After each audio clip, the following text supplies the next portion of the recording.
कबीर का शब्द है, पाछे पाछे हरि फिरे कहत कबीर कबीर। पाछे पाछे हरि फिरे, जो कह दे, फिर संत गुरु भगत जो कह दे ना, वो पूरा करना ठाकुर जी की जिम्मेवारी हो जाती। हो तो जामे उनके।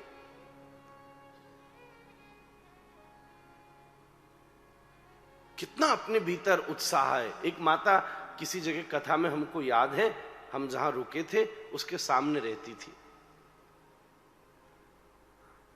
कभी कभी वॉक वूक करने जाता तो मिल जाती। महाराज महाराज, हम बोले मां पास में कथा चल रही है, तू आती नहीं?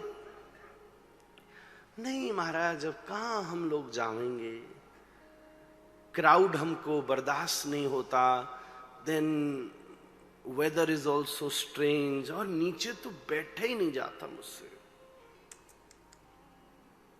मैं बोला नहीं कुर्सी उर्सी, ना ना वो छोड़ो महाराज, अब क्या करना, एज हो गई, मैं ही सुना दूंगी आपको कथा, कथा में क्या है। सही बात है, ठीक है भाई, इतनी सिद्ध हो गई। कई लोग होते ना, ओहो महाराज 150 कथा सुन ली हमने। हाँ,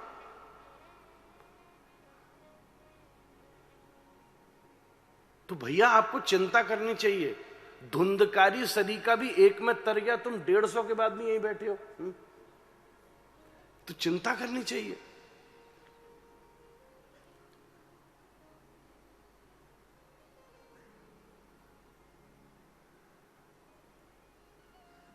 अच्छा ठीक है, हमने कहा माता जी कोई बात नहीं, रहने दो,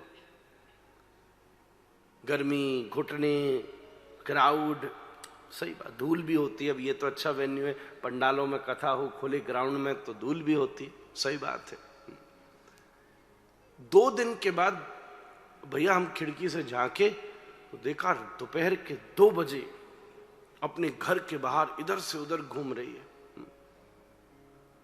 1 घंटा हो गया इधर से उधर घूमी जा रही है, इधर टहले उधर टहले, धूल भी उड़ रही है, गर्मी भी है, फिर भी घूमे जा रही है। हम क्या करें, हमारे जी भी जल गए महाराज।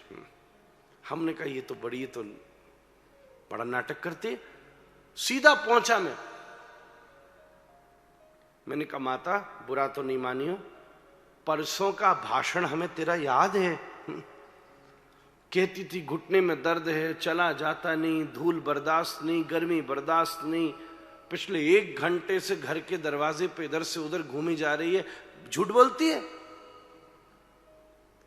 तो वो हम पर ही चढ़ गई, वाह तुम ठहरे वैष्णव व्यवसायी, मौका मिला प्रवचन शुरू। हाँ, आपको पता भी है मेरे साथ क्या हुआ है? मैंने कहा क्या हो गया मां? ठीक 1:30 बजे पोता स्कूल से घर आ जाता था, 2:30 बजने को आया, बच्चे दौड़ करके गए, पता नहीं किस फ्रेंड के साथ चला गया, पता नहीं कहां गया, आज का माहौल खराब है, तुमको अपनी कथा की मच रही है।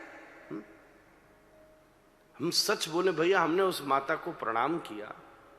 हमने कहा आज हमको एहसास हुआ कि एक पौत्र के मोह ने एक वृद्धा को अपनी आयु से, अपने शरीर से, अपनी मर्यादाओं से, अपने घुटने से, अपनी भीड़ से, धूल से, गर्मी से, इन सब से ऊपर उठा दिया। तो अगर मीरा कृष्ण के प्रेम में जहर पी भी गई तो कौन सी बड़ी बात हो गई महाराज। अगर एक छोटी सी बात आपको अपनी स्थिति से इतना ऊपर उठा सकती है तो ये तो बड़ी ऊंची बात है।